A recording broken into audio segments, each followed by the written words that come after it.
الدنيا والآخرة خصوصا إلى حضرة روح من دفن في هذا المقام الشريف خاصة. اللهم انفعنا بهم وببركاتهم وعلومهم وأسرارهم في الدين الدنيا والآخرة. اللهم يسر لنا أمورنا محرات لقلوبنا وأبداننا مع سلامة والعافية في ديننا دنيانا، وكلنا صاحبا في سفرنا وحضرنا وخليفة في أهلنا وتمسلا وجوع أعدائنا وامسكهم على مكانتهم فلا يستطيعون الرضي ولا المجيء إلينا يا رب العالمين. اللهم بارك لنا في كل أمورنا بركة تامة إلى يوم القيامة. اللهم اغفر لنا وارحمنا ولوالدينا ولمشايخنا ولأساتذتنا ولإخواننا ولأخواتنا ولأزواجنا ولذرياتنا ولجميع المؤمنين والمؤمنات، ثم إلى حضرات أرواح من مات منا خاصة. اللهم انصر شطهم ومن روحتهم ونفس كربتهم ونفر محلتهم وارفع درجتهم وكلنا ولهم وبنا وبهم عافية. ربنا ظلمنا أنفسنا وإن لم تغفر لنا وترحمنا لنكونن من الخاسرين.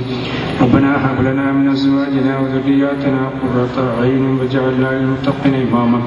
ربنا اصرف عنا عذاب جهنم إن عذابها كان غراما إنها ساءت مستقرا ومقاما.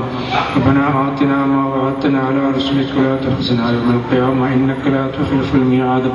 ربنا تقبل منا إنك أنت السميع العليم وتب علينا إنك أنت التواب الرحيم. ربنا آتنا في الدنيا حسنة وفي الآخرة حسنة وقنا عذاب النار. اللهم أعز الإسلام والمسلمين وأذل الشرك والمشركين.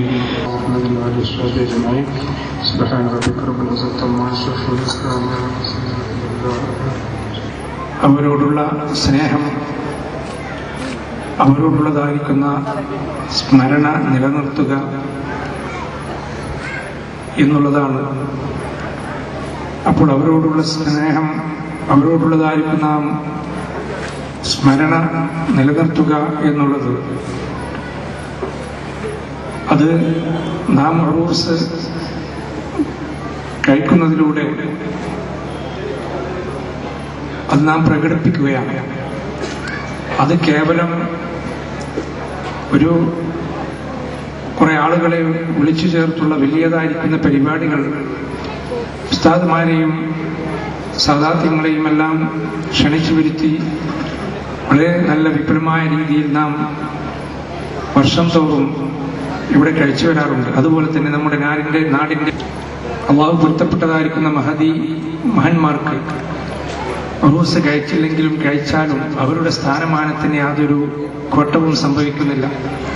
അള്ളാഹു അവർക്ക് ഒരു സ്ഥാനം നൽകിയിട്ടുണ്ട്. ആ സ്ഥാനം നാം ഉറൂസ് കഴിച്ചാലും ഉറൂസ് കഴിച്ചില്ലെങ്കിലും ഒന്നും അവർക്ക് യാതൊന്നും സംഭവിക്കാൻ പോകുന്നില്ല. മറിച്ച് അവർക്ക് നാം ഉറൂസ് കഴിക്കുന്നതിലൂടെ, നേർച്ചകൾ കഴിക്കുന്നതിലൂടെ നാം ലക്ഷ്യമാക്കുന്നത് അവരെ സ്മരിക്കുന്നതിലൂടെ പരലോക സ്മരണ ഉണ്ടാക്കുക എന്നുള്ളതാണ്. പരലോക സ്മരണ ഉണ്ടാക്കാൻ വേണ്ടിയാണ് ഔലിയാക്കളുടെ ഉറൂസുകൾ നാം കഴിക്കുന്നത്. അപ്പോൾ അവരെ സ്മരിക്കുക എന്നാൽ അവരുടെ ജീവിത രീതി എന്താണോ അത് നാം പഠിക്കുക. അവർ എന്തിനു വേണ്ടി, ഏതൊരു ലക്ഷ്യത്തിന് വേണ്ടിയായിരുന്നു ഇവിടെ ജീവിച്ചത്, ആ ലക്ഷ്യം കരസ്ഥമാക്കാൻ വേണ്ടി അവർ ഏത് രീതിയിലായിരുന്നു അവരുടെ ജീവിതം ക്രമപ്പെടുത്തിയത്, ആ ലക്ഷ്യം കരസ്ഥമാക്കാൻ വേണ്ടി അവർ എന്തെല്ലാം ത്യാഗങ്ങൾ അനുഷ്ഠിച്ചു, അതെല്ലാം നാം പഠന വിഷയമാക്കേണ്ട കാര്യങ്ങളാണ്. നബി സല്ലല്ലാഹു അലൈഹി വസല്ലം തങ്ങളുടെ അവിടുത്തെ നുബുവത്ത് ലഭിച്ചതിന് ശേഷം മുസ്ലിം സമുദായം, മുസ്ലിം സഹോദരിമാർ ചിന്തിക്കാൻ വേണ്ടി ഞാൻ പറയും, നമുക്കൊരു മാറ്റം വേണം. ചിന്തിക്കാൻ വേണ്ടി ഞാൻ പറയുകയാണ്. നബിദിനം ആഘോഷിച്ചുകൊണ്ടിരിക്കുന്ന ഈ വേളയിൽ മുത്തുനബിയെ പറ്റി മുസ്ലിം സമുദായം ആപതിച്ചുകൊണ്ടിരിക്കുന്ന കൂപ്പുകുത്തുന്ന വളരെ ഭീകരമായ ഒരു സംഗതിയിലേക്ക് മുത്തുനബിയുടെ വാക്കിലൂടെ സൂചിപ്പിച്ചുകൊണ്ട് ഇൻഷാ അല്ലാഹ് ഞാൻ അവസാനം നിർത്തും. അള്ളാഹുവിന്റെ ഹബീബ്, ലോകത്ത് ഒരുപാട് നേതാക്കന്മാർ വന്നു പോയിട്ടുണ്ട്. ഒരു കവി പാടുകയാ, ക്യാ ഖബർ കിത്നെ താരെ ഖിലെ ചുബ് ഗയേ വർന ഡൂബേ നാ ഡൂബാ ഹമാരാ നബി, ക്യാ ഖബർ കിത്നെ താരെ, എത്രയെത്ര നക്ഷത്രങ്ങൾ ഉദിച്ചു അതെല്ലാം അസ്തമിച്ചു പോയി. എത്രയെത്ര നക്ഷത്രങ്ങൾ ഉദിച്ചു അതെല്ലാം അസ്തമിച്ചു പോയി. ആദം നബി അലൈഹിസ്സലാം ഉദിച്ചു, അസ്തമിച്ചു പോയി. മൂസാ നബി അലൈഹിസ്സലാം ഉദിച്ചു, അസ്തമിച്ചു പോയി. ഇബ്രാഹിം നബി അലൈഹിസ്സലാം ഉദിച്ചു, അസ്തമിച്ചു പോയി. ശ്രീബുദ്ധൻ ഉദിച്ചു, അസ്തമിച്ചു പോയി. യേശുക്രിസ്തു ഉദിച്ചു, അസ്തമിച്ചു പോയി. ശ്രീരാമൻ ഉദിച്ചു, അസ്തമിച്ചു പോയി.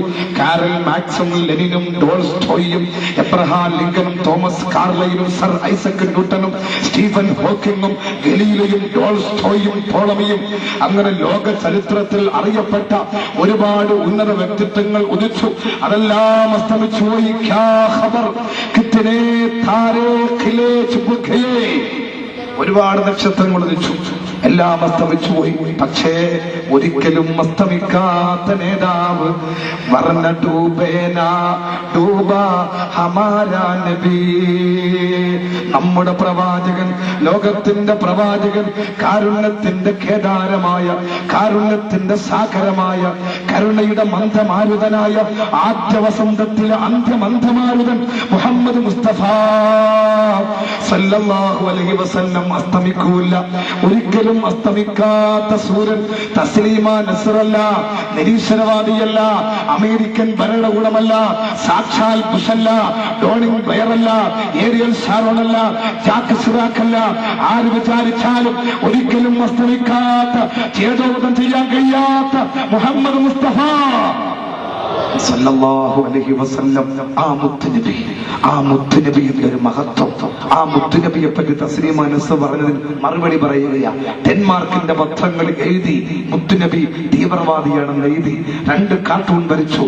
ഒന്ന് ബോംബ് ധരിച്ച തലപ്പാവിന്റെ കാർട്ടൂൺ, മറ്റൊന്ന് സ്വർഗത്തിന്റെ കവാടത്തിൽ ആത്മഹത്യാ സ്കോഡുകൾ സ്വീകരിക്കാൻ വേണ്ടിയിട്ട് മുത്തുനബി നിൽക്കുന്ന 2 കാർട്ടൂൺ ഡെൻമാർക്കിന്റെ പത്രങ്ങൾ വരച്ചു, ഇന്നും വരച്ചുകൊണ്ടിരിക്കുന്നു. ആഗോള അടിസ്ഥാനത്തിൽ മുത്തുനബിയെ തീവ്രവാദിയാക്കാനുള്ള ഹീനമായ ശ്രമങ്ങൾ നടക്കുമ്പോൾ ചരിത്രം അറിയണം, ചരിത്രം പഠിക്കണം. ഗതകാല ആധുനികമായ ചരിത്രം നാം പഠിക്കണം. ഞാൻ വിശാലമായി കിടക്കുന്നില്ല. മുത്തുനബിക്കൊരു പ്രത്യേകതയുണ്ട്, അത് മറ്റാർക്കുമില്ല, ആർക്കുമില്ല. യേശുക്രിസ്തുവിനില്ല, ശ്രീബുദ്ധനില്ല, ശ്രീരാമനില്ല, ആദം നബിക്കില്ല, മൂസാ നബിക്കില്ല, ഈസാ നബിക്കില്ല, ആർക്കുമില്ല. എന്താ ആ പ്രത്യേകത? മറ്റു മതങ്ങളുടെ വേദഗ്രന്ഥങ്ങൾ പുകഴ്ത്തി പറഞ്ഞ ഒരു നേതാവ്, അംഗീകരിച്ച ഒരു നേതാവ് മുഹമ്മദ് റസൂലുള്ളാഹി സ്വല്ലല്ലാഹു അലൈഹി വസല്ലം. മറ്റു മതങ്ങളുടെ, ഹിന്ദു മതം, ക്രിസ്തു മതം, ലോകത്ത് നിന്നറിയപ്പെട്ട ഒരു മതമാണല്ലോ ക്രിസ്തു മതം, മറ്റൊരു മതമാണല്ലോ ഹിന്ദു മതം. അത് ഇന്ത്യ രാജ്യത്ത് മാത്രമേ ഉള്ളൂ എങ്കിലും കോടിക്കണക്കിന് മതവിശ്വാസികൾ ആ മതത്തിനുണ്ട്, അനുയായികൾ ആ മതത്തിനുണ്ട്. ഈ മറ്റു മതങ്ങളുടെ വേദഗ്രന്ഥങ്ങൾ പുകഴ്ത്തി പറഞ്ഞ ഒരു പ്രവാചകൻ, അത് മുഹമ്മദ് മുസ്തഫ, ആ നബി മാത്രമാണ്, മുത്തുനബി മാത്രം. ഭവിഷ്യ പുരാണത്തിൽ വ്യാസമഹർഷി അങ്ങനെ പറയൂല, ഉറപ്പാണ്. ഏതസ്മിൻ ആചാരേണ സമന്വയ